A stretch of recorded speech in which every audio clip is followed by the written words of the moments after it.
participants into the Zoom town hall.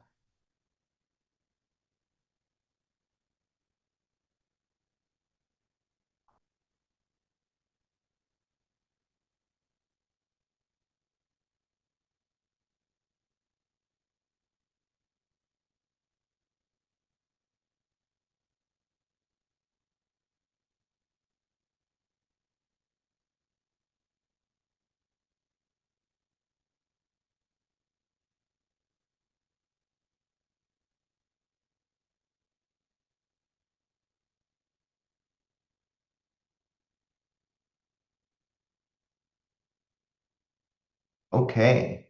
As folks are trickling in, we're just going to get started so that we can be mindful of time here. Hi, everyone. My name is John Blasco. I am the Deputy Chief of Staff to Representative Dan Goldman, and I want to thank you for being here tonight. I just want to set some guidelines before I pass it over to the Congressman for some opening remarks, and then we'll jump into Q&A. When we get to the Q&A portion, I want to remind folks to please keep your question under 60 seconds. For anyone who does run over that time, I will ask you to kindly wrap up your question and your thoughts. If you do not, I apologize in advance, but I will have to mute you. We want to get to as many questions as possible. Our goal is to make sure that as many constituents have a chance to ask the Congressman a question. We want everyone to participate in this town hall with respect and with the intention to create a space that's inclusive for everyone. And I would say that anyone who violates any of those guidelines, I will kindly ask you to refrain from doing that. And please reference your own experience. Words and phrases or actions that exhibit any kind of anti-Semitism, Islamophobia, sexism, racism, homophobia, or any type of oppression will not be tolerated in this room, and you will be removed from this town hall if you engage in that behavior. Please use the raise hand feature to ask your questions or your comments. You will not be called on without your raised hand. And when I call on your name, I apologize in advance if I pronounce your name incorrectly. You can feel free to correct me when you unmute. I will unmute you and you can ask your question to the Congressman. Please, again, one question only. If we do not get to your question, you can always submit your questions or comments via our website at goldman.house.gov. And with that being said, I would like to turn it over to Representative Dan Goldman. Thanks very much, John. Thank you all for joining us. I apologize that I had not realized that this town hall is at the same time as the mayoral debate. That was not intentional, but appreciate all of you joining, and hopefully you're taping the debate and can watch that later. These continue to be really trying times, and I know from speaking to many of you, many others, that my own experience, this is incredibly difficult to see the cruelty, the attacks, the nastiness, the efforts to cut basic funding for so many programs that millions and millions of Americans rely on, all just to pad the pockets more of the corrupter in chief, Donald Trump.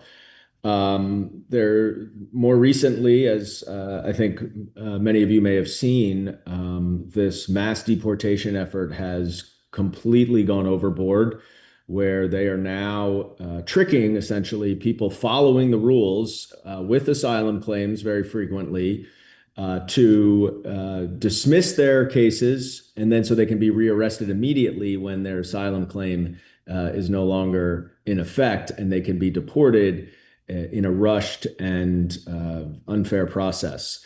This was something we confronted directly last week in my district office in Lower Manhattan, which is also an immigration courthouse.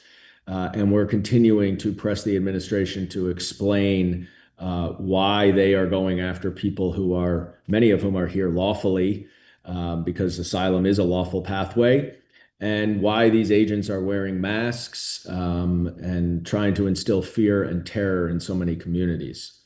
The other focus in Washington this week is this tax bill, this reconciliation bill, which just keeps getting worse and worse as it's examined more and more. You can tell that also because Republicans like Marjorie Taylor Greene are now saying that They didn't read the bill before they voted on it, and if they had read it, they wouldn't have voted on it. Her reasoning is obviously a lot different than ours, but it just goes to show what happens when you shove an 1,100-page bill down the throats of Congress in the dead of night. But it's not over. Passed by one vote in the House. It's going on over to the Senate now. It's got trouble in the Senate. It will be different, and I'll have to come back to the House. So we will have another opportunity to continue to put pressure on the Republicans not to go along with this disastrous bill.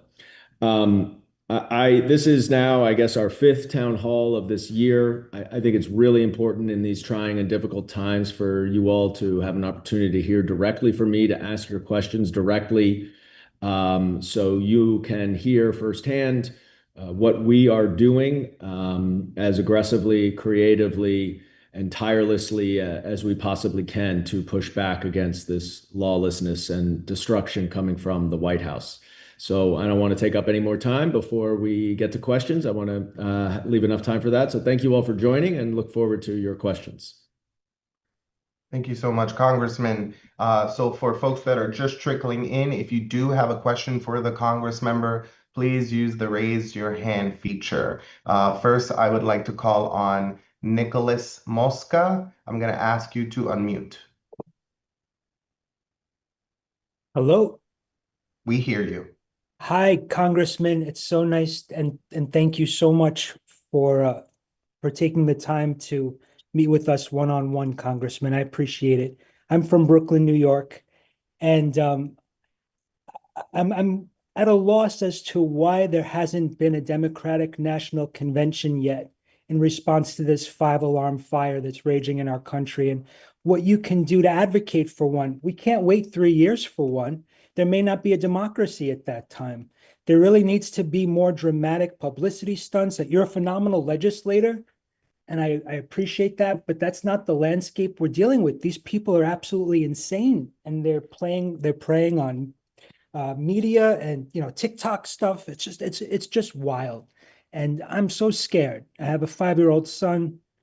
We can't even drink milk anymore because Trump has gutted FDA regulations for milk. This is absurd and scary.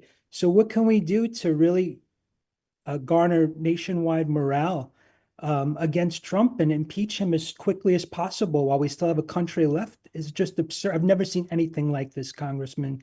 I'm extremely scared. And I thank you for standing up and doing these. Where are your colleagues? Everybody should be doing this. This is not business as usual. Why aren't all our senators filibustering every single day? These are absurd. Desperate times call for desperate measures, and everyone has to up their game here. Our entire country and way of life is at stake. I'm looking at, sorry, but thank you so much. Thank you. Thank you, Nicholas. Thank you, Nick. And you hit the nail on the head in so many different ways. The FDA regulations that they're clawing back would ordinarily be a huge deal. But in this day and age, as they're attacking our democracy, attacking our rule of law, sending the Department of Justice to investigate Donald Trump's enemies, pardoning his friends, using corruption that is so out in the open, so brazen, and so insane. And the list is just so long. And you are certainly right to be alarmed. I am alarmed. And I do think that having, national days of action, which we have had periodically, there will be another one next Saturday, is an important way of galvanizing the energy in the opposition to show Donald Trump and the Republicans that the American people are very much opposed. I should say the American people who know what they're doing are very much opposed to what's going on. The challenge that we are facing is multi-pronged. First, we don't have subpoena power. We cannot introduce legislation without Republican cooperation. But that does not mean that we can't do anything. And part of what our job has to be is to expose the lies that are just constant. Nothing Trump and the Republicans say is true. And so our job is to make sure that we expose the truth and that we get that message to the people who are getting the lies, which is unfortunately harder to do than to say. I try to get on Fox News all the time just to bring a reality check, and they won't even take me. But that doesn't mean we're stopping, and that doesn't mean that we will stop. As an example, last weekend, I went and held a rally to save Medicaid in front of Nicole Malliotakis's Staten Island office. Remember, this vote passed to cut Medicaid, $700 billion of Medicaid, that will ultimately kick 16 million Americans off of health care, will eliminate SNAP benefits for millions of Americans, including over a million New Yorkers. The list of horrific cuts goes on and on and on. And if any one of the New York Republicans, and certainly if they all banded together, wanted to oppose these cuts, they could prevent this bill from being passed. So it is our strategy right now to continue to amp up the pressure on the New York Republicans in particular, where we all live in and around us, and make sure they know that their constituents know exactly what's happening, and that they know how New Yorkers feel about this bill. So, that was a good way of bringing some attention to Malliotakis, and I know from hearing some folks today that she was paying attention to that. Next weekend, I'll be out in New York 1, Nick LaLota's district, doing another rally, and I think certainly going to start to do town halls in Republican districts, because we've got to go directly to the constituents in those districts to put the pressure on those members so they understand that if they go along with Donald Trump, they are voting against the will of their constituents and ultimately will be voted out of office, which is about the only thing that may have more persuasion over them than Donald Trump. Thank you, Congressmember. Next, we're going to call on Emily Schuch. I'm going to ask you to unmute, Emily. Hello, Emily Shook, but no worries about that. First of all, I just want to say, Congressman, that I appreciate that you can see the gravity of the moment and can see through a lot of Trump's bullshit and all of that. My question is much more specific, though. I'm concerned primarily about my health care. Because currently I am on COBRA, I'm unemployed. I've been unemployed for a while, so my COBRA is going to run out. I don't qualify for Medicare or Medicaid. I'm wondering what the budget bill, as it stands right now, I know that it is likely to change, but what does the budget bill do in terms of the Affordable Care Act, and what alternatives might there be to finding healthcare as an individual who doesn't qualify for other programs? Yeah, that's my main question. Yeah, thank you. And I certainly empathize with you, and I think it's important to recognize how many people will be affected by these cuts. You're describing a particular situation of yours that's not Medicaid related, but is related to your own health care. But the cuts are going to be so dramatic and affect the state budgets that our hospitals are going to be dramatically affected. They're going to have to cut significantly. The fact that people don't have insurance will mean that more people go to the emergency room, which means that emergency room lines will be much, much longer. So this, and I'll get to answer your question in a second, but this is a much larger problem than simply, it's not simply, than how many people will lose healthcare. It's going to affect all of us. And I think that's important to know. The bill does affect the ACA marketplace in some ways. Part of the reason why the number gets up to 16 million that will be off of healthcare is going to be, I hope not, but potentially people like you who are coming off COBRA and would have to get into the marketplace, but may not be able to. It gets very technical how that's going to happen, and we're happy to answer, any questions that you have about your particular situation, since it really is going to be a case by case situation. But the Affordable Care Act is going to be affected. This is basically what they are doing is they're dressing up what they tried to do a number of years ago by cutting the Affordable Care Act, by dressing it up as a eligibility stuff or other technical things, but ultimately they're just trying to reduce the number of people who get access to the ACA. And each situation is different. So please make sure you reach out to our office, and we're happy to help in any way we can. Thank you, Congressmember. Next, I'm going to call on Candace Kugel. I'm going to ask you to unmute, Candace.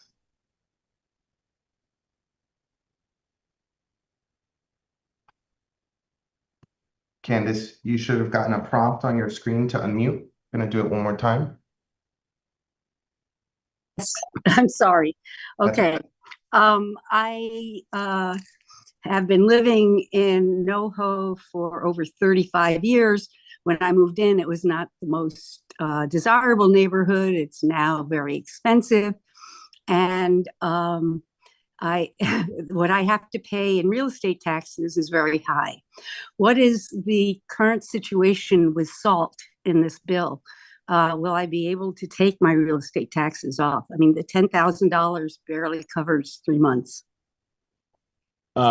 Yes, you are correct. It barely does. And no, you will not be able to, you will likely not be able to take all of your state and local taxes off of the federal taxes, because the New York Republicans, who all campaigned on getting rid of the SALT deduction, the SALT cap, the cap on the SALT deduction, did not do very much. They have raised it right now. I think it's going to be a 40,000 for a few years, and then it goes back to 30,000. It does not get rid of the marriage penalty, and if you make over, I believe it's if you make over $500,000, you do not get the deduction at all.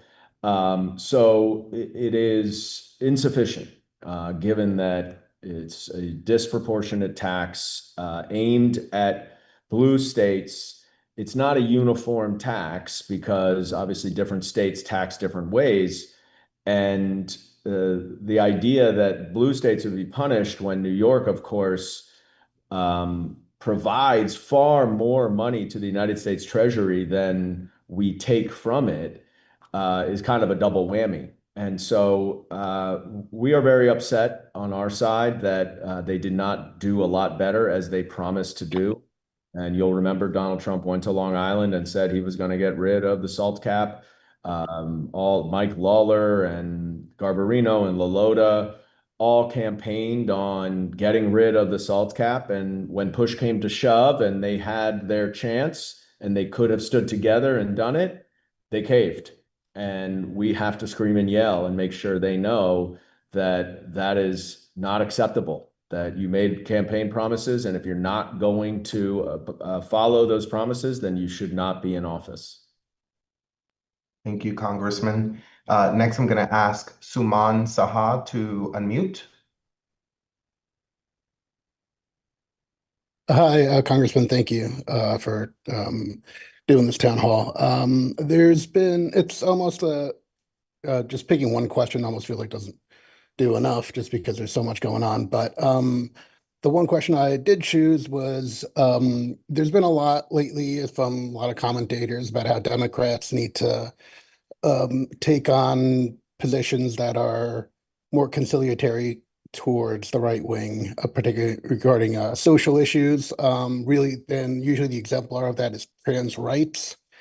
And there are Democrats out there who are kind of following that path. So I just wanted to ask what you can do or will do to kind of guarantee the rights civil rights of every minority, regarding of what kind they are, and what influence you plan to have not only in our district and in Congress, but also within the party itself.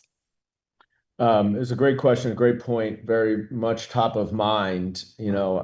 Pride Month is obviously this month, and the demonization and attacks on the trans community are unacceptable and completely egregious. And it goes back to just, I think, our fundamental values, which is that everybody should be who they want to be, everybody should love who they want to love, everybody should marry who they want to marry. That's the individual freedom that we have in this country. And the Republicans continue to attack that. I saw today that they're so petty that during Pride Month, they want to rename the battleship named after Harvey Milk, who was a tremendous LGBTQIA advocate and activist. And it's not simply it's not at all some idea that they want, merit-based. It's all bullshit, because if you look at Donald Trump's cabinet, it is the least merit-based cabinet in the history of any cabinets. It is simply that they want to go back to the 1950s.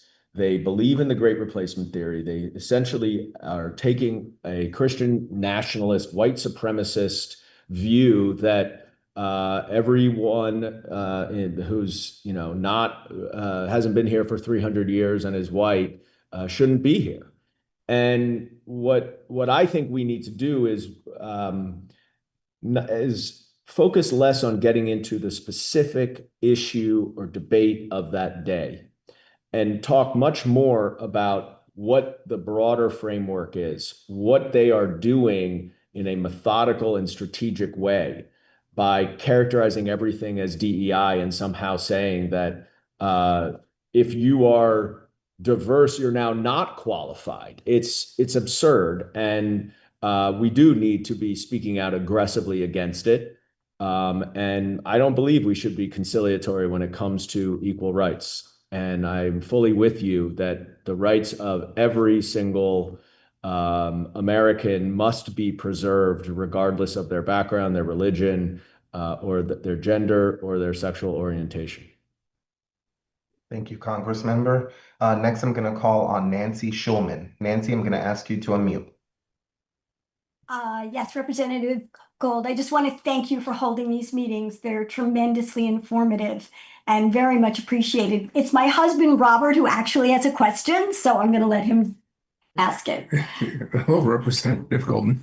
The question is much more action oriented, which is, how do we help you with your town halls or with what else you're doing?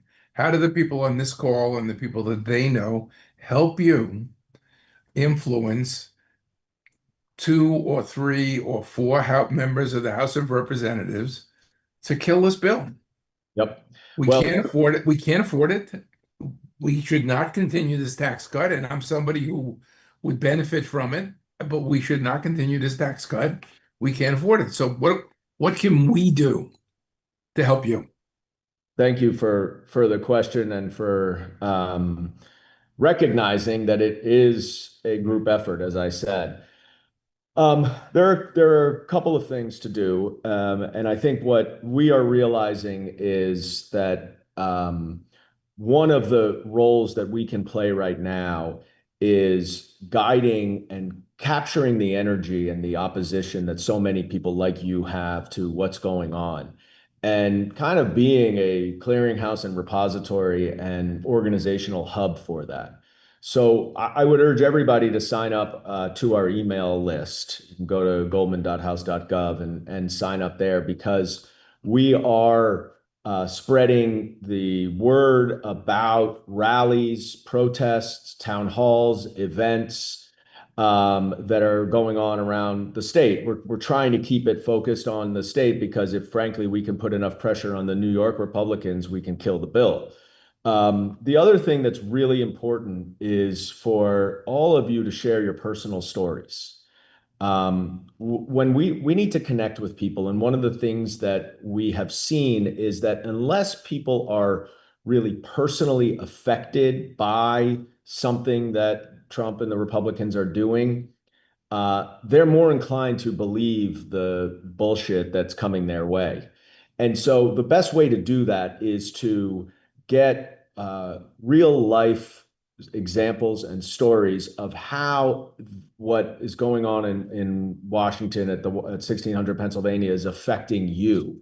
Because I would rather talk about your specific story than use, the total number of dollars that is being cut, 700 billion from Medicaid.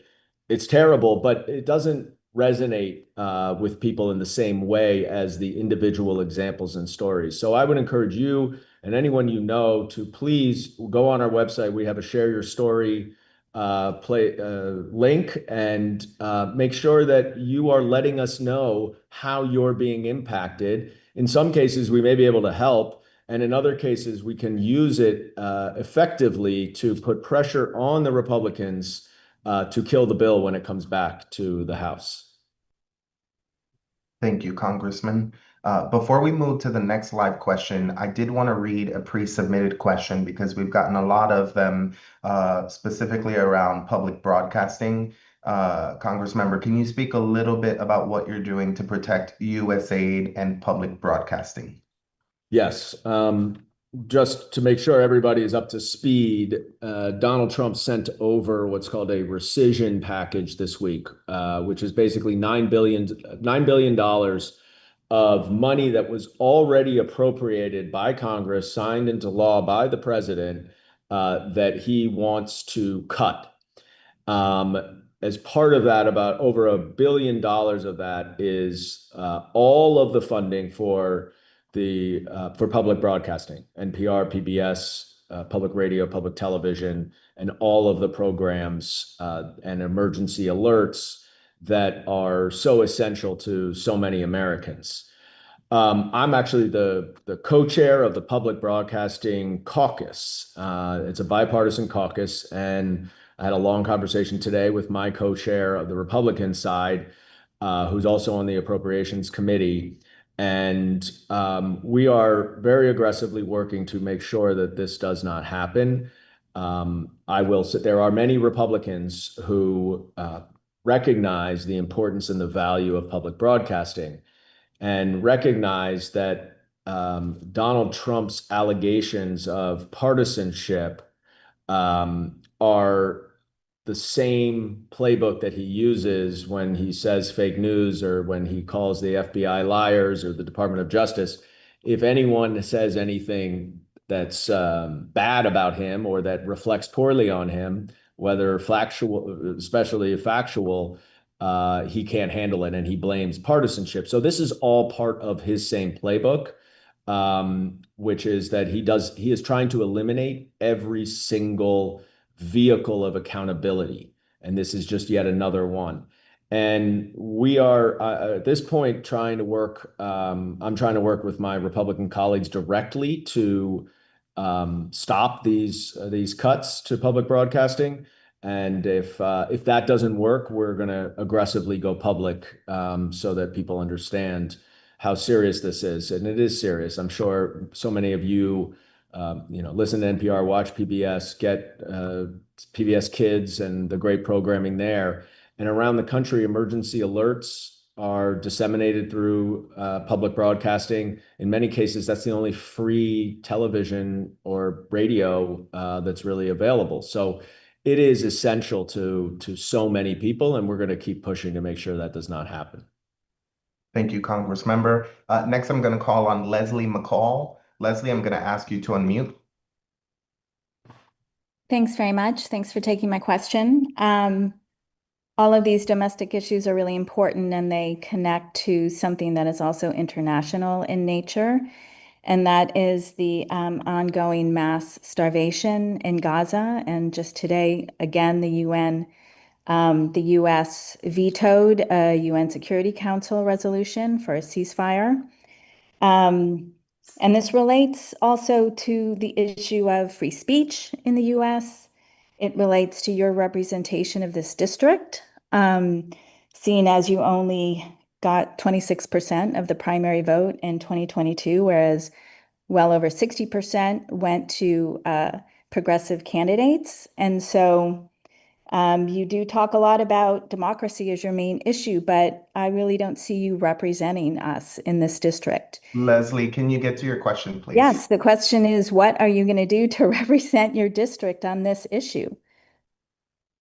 Well, I think I have very progressive values. I don't agree with your characterization as to other more progressive.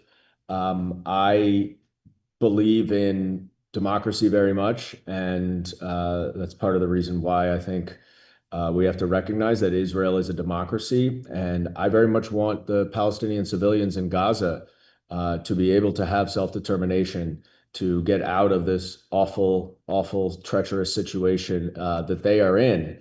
Unfortunately, the ceasefire resolutions at the UN do not include releasing the hostages.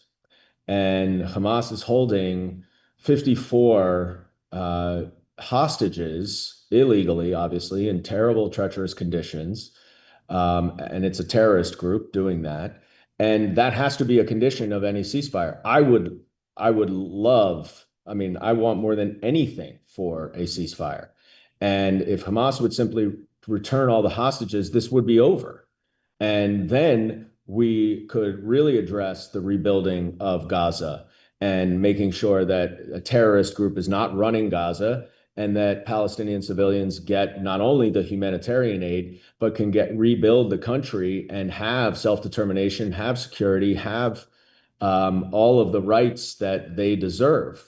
So I don't know where that does not represent the district, but my views really stem from supporting Palestinian civilians, supporting Israelis and democracy, and fighting and opposing a terrorist group, which is Hamas.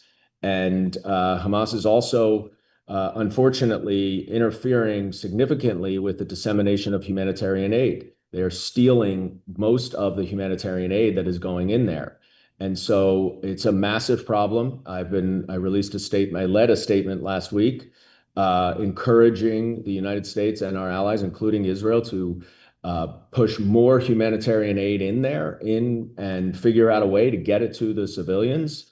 But it is a complicated situation, and the real humanitarian crisis is this war. And if the hostages could be returned, Israel's done. Israel will stop the entire war if the hostages are returned, and then we can start rebuilding.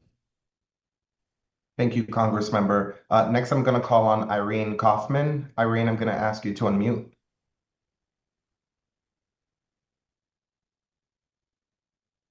Irene, you are unmuted.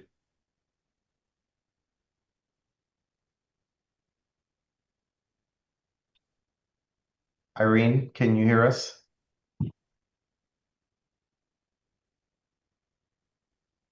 Okay. I'm going to call on another person and come back to Irene. Next, I'm going to call on Ricardo Ducasse. Apologies if I pronounce your last name incorrectly. I'm unmuting you. It's okay. You're fine with the pronunciation. First of all, thank you, Congressman Goldman, for working overtime. I appreciate that very much. You don't know. But I'd like to ask you something a little bit different than what we've been discussing. It's regarding the Golden Dome, which affects everybody. And in your position as a member on the Homeland Security Committee, do you have any input on that? And can you affect the course of that?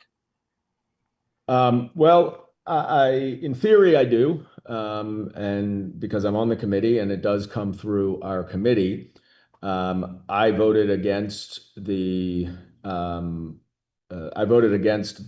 Homeland Security portion of this reconciliation bill, and we pushed back against a tremendous amount of money that they put into that bill that is wasteful, that is inefficient, and that does not address the priorities not only of our homeland security and national security, but of Americans in general. They zeroed out all FEMA funding, but yet they put $300 million in for protection for Donald Trump when he plays golf.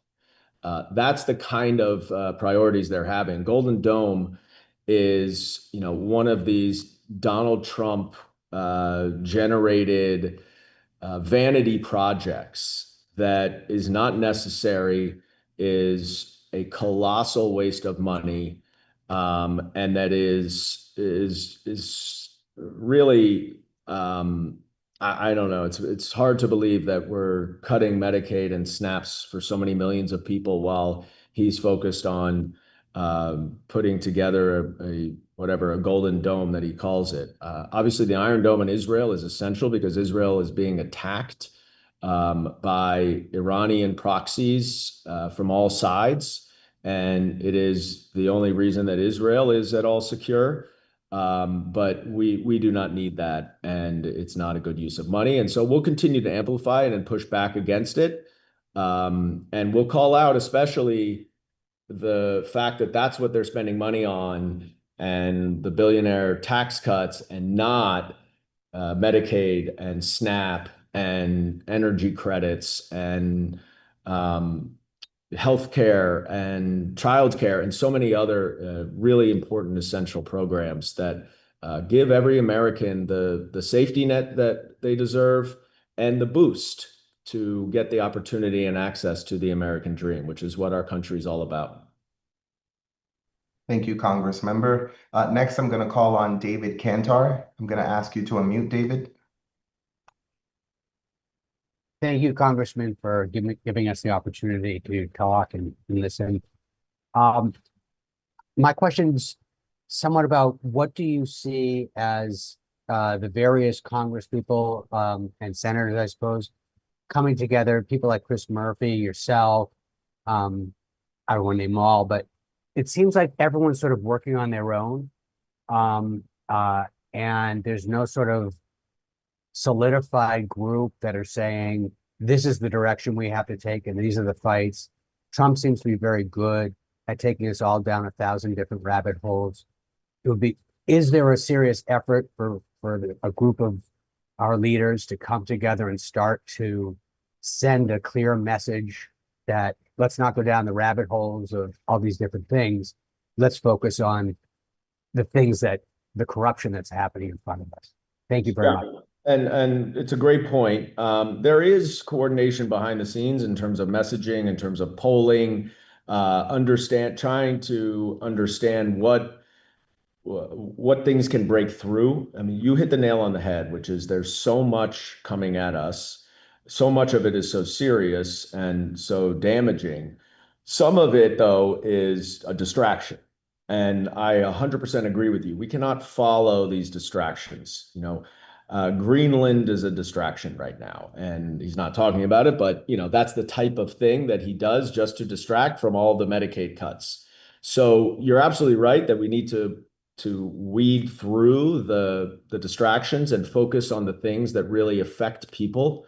And there can't be too many things because, I mean, as we've seen, Donald Trump is the best example of this. He just repeats the same thing over and over and over, and it becomes part of the American vernacular, and people seem, for whatever reason, because he says it so much, to believe it. I don't know that we need to do that, but we cannot tackle 20 issues, even though there are far more than 20 issues that are really, really dangerous. And so we do talk behind the scenes, but you raise a good point in terms of trying to have some unified message. I think we've been better at it. Certainly, cutting Medicaid to cut taxes for billionaires is something that really has resonated with the American people. So much so that Donald Trump even proposed to put a higher income tax bracket for the super wealthy, because that was such a damaging message that was getting through. So it's a point well taken, and we are trying to do it as much as possible, while also recognizing that each of us has our areas of specific focus and expertise, and that sometimes that is also important and helpful. Thank you, Congressmember.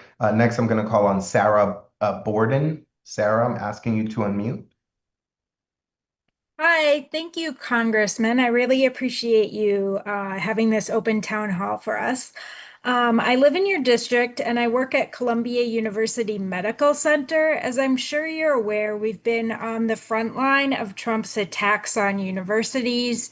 We've had $400 million in competitively granted NIH grants terminated just as an opening salvo, and we're now up to billions of dollars cut. Given that the government's funding of scientific research has driven our economy and been a source of international pride, please tell me what you are doing about this and what we as faculty and staff and scientists at Columbia can do to help make our case with other politicians. Thank you for raising that issue, which is such an important issue. Obviously, I mean, the Columbia situation, the Harvard situation are very, very troubling in many respects, especially, frankly, Harvard, where the overreach is pretty incredible. But certainly, you raise very valid issues with Columbia. But the broader issue is just cutting all this scientific funding. And one of the things that I was actually just up in Boston talking to some folks at Harvard about figuring out a way to break through on this issue of how important this scientific funding is. And the misconception that there's all this overhead with this research, and especially now at a time when AI is benefiting scientific research so much to pull back on funding for scientific research. It's terrible anyway, but it's really, really bad right now. I think one of the things that I have been asking people to do is to figure out if there's a way of really quantifying how these research cuts could have an impact, because we won't know that some type of cancer could have been cured, but wasn't because of the funding cuts. And so a lot of the science cuts are much more intangible. You work in the field, so you really understand exactly how they impact. And what I have asked folks like you to do is try to help us down here put a tangible gloss on the impact of these cuts. It certainly has to do with, it's international students, it's postdocs, it's research. When you look at Fortune 500 companies, that more than half of the CEOs are immigrants or children of immigrants themselves. We are pushing away some of the best and brightest who have come here to benefit from our educational system and then contribute to our economy, which has made our economy the best in the world. All of this is going to have a terrible impact on it. And I do think we have to raise the alarm. We are raising the alarm as much as we can on this. But the way you can help us is to try to help distill these cuts to make them tangible to everyday Americans right now. Thank you, Congressmember. I'm going to jump to another pre-submitted question, as we've gotten a lot of questions about ICE. What on-the-ground efforts are being done to protect people in our community from ICE? Look, what's going on with ICE is abominable. I mean, there's not enough, I don't have the language right now. Last week, as some of you may know, or I guess over the past week and a half or so, Department of Homeland Security has implemented this new policy that is the exact opposite of going after the worst of the worst, as they promised, of going after convicted criminals. They are tricking people going to court for immigration court proceedings based on a deportation case that often includes an asylum application. They are seeking to dismiss their own case, which voids out the asylum application. People are leaving the courtroom thinking that their deportation case has been dismissed. They go down to the lobby.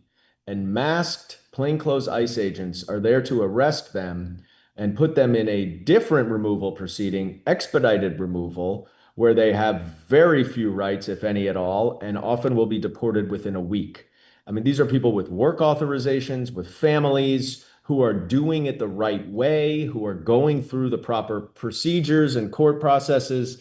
And just to boost numbers for the mass deportations, the Trump administration is going after the people who are doing it the right way. There are a number of things that I've been doing. First, I had a sort of I went and observed the immigration court proceedings, and then I went and talked to a bunch of the ICE agents who were making arrests. I was a prosecutor for 10 years. I worked with ICE agents. None of the ones I ever worked with who were working on criminal cases ever wore masks. And that is very concerning because it brings a very different tenor to what they're doing, and it makes it seem what many of us think, which is it's just to instill fear and terror in immigrant communities. We held a press conference that got a lot of attention. Then the Department of Homeland Security executive folks started getting questions about this. Tomorrow, I'm leading a letter that we've got close to 100 members on to Secretary Noem demanding answers about this new policy. And then the other thing that I'm doing, and you all can probably help with, is many of these people who go to their court proceedings, they speak no English. When I was there, I asked a room full of about 15 people if anyone spoke English. Nobody spoke English, and there were no lawyers because these are just very routine check-ins. So I've been making some calls to some of my former colleagues and friends, working with some of the immigration legal organizations to try to figure out the best way possible to inform people of what's going on before they get there, either so they can object to the dismissal of their case, or they can try to have use Zoom to do their check-ins, which is often permissible.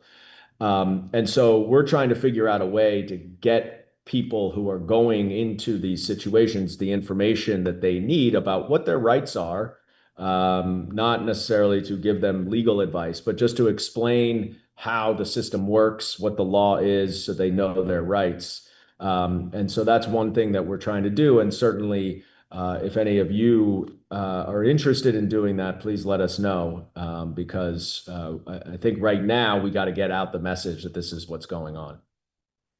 Thank you, Congressmember. Next, I'm going to call on Thomas Diana. Thomas, I'm going to ask you to unmute.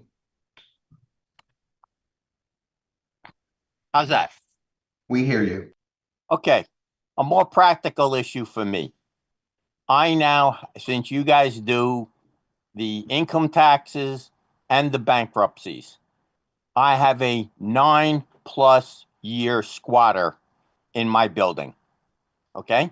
And she's stalling because she knows, like other squatters that I've had, they're almost guaranteed a yes on their bankruptcy, and they will continue the case as long as possible, knowing that there will be a bankruptcy, okay? This is now 9 years. Perfectly healthy woman, doesn't bother working, has not bothered working for 8 years. So what can we do with the bankruptcy proceedings and the income tax proceedings so that I don't keep getting hosed for $50,000 a year while she stays home and parties with her friends? Thank you, Thomas. Thanks, Thomas. I'm sorry to hear that. When you first said you had something more practical, I thought you were going to talk about Tibbs getting fired, but we'll hit that. We can hit that later. There are a lot of situations like this that are incredibly troubling, and there's no question. I mean, look, part of the problem with our immigration system is that the asylum process takes so long. And these court processes take way, way, way too long. Obviously, each case is specific, is a case-by-case, fact-based thing. situation, and it certainly sounds like yours is troubling. We would love to try to help you if there's any way, but I don't know that I can offer advice or guidance right now without understanding a little bit more. But I would urge you to reach out to our office, and we're happy to go through this with you and see if we can help. Thank you, Congressmember. For anyone who needs assistance with federal issues, as the Congressmember said, you can contact our office at goldman.house.gov, complete a privacy release form, and a caseworker will be assigned to follow up with you. Next, I want to call on Gary Weinberg. Gary, I'm going to ask you to unmute.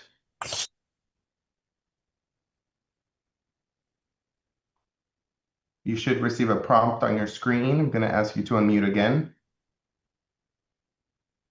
Hi, thank you, Congressman, for your time.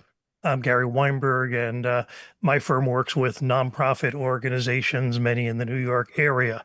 And we're very concerned about the current tax structure that doesn't allow people who don't itemize, those that take the standard deduction, to get a deduction when they donate to a nonprofit organization. The current bill, which is the Bipartisan Charitable Act, H.R. 801, seeks to do that, to provide that tax deduction for people who take the standard deduction also above and beyond. Currently, in the tax bill that the House has passed, there's a minimal amount of $150 for individual and $300 for people filing jointly.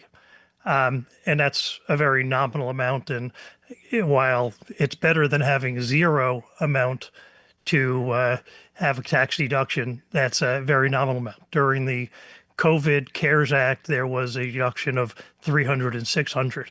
And during the years 2020 and 2021, there was a significant increase in donations in the amounts of $300 and $600. And in fact, donations went up 12% in the year 2020 and another 12% in the year 2021. Gary, could you just jump to your question, please? While I understand that the Republicans are writing the bill, this charitable act is a bipartisan bill that's supported equally by Republicans and Democrats, and there are currently 48 co-sponsors in the House. So my question for you is, one, would you support increasing those amounts? And two, would you co-sponsor the bill to help support it? I certainly will take a look at it. As with all bills, I'll have to dig in and do my due diligence. What I have been focused on more in this immediate time as it relates to nonprofits is the overall 501c3 structure, and that there are a lot of rumblings and rumors and threats that in Donald Trump's effort to eliminate all forms of accountability, he's also going to go after nonprofit organizations, many of which we rely on to enforce our laws.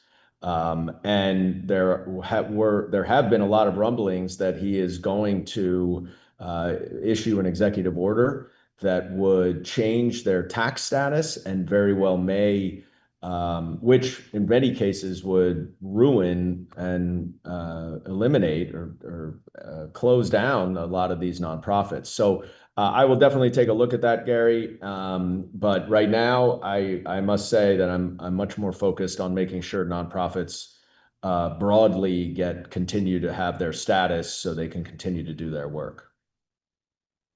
Thank you, Congressmember. Unfortunately, we have run out of time, so I'm going to pass it back to the Congressmember to share some closing remarks.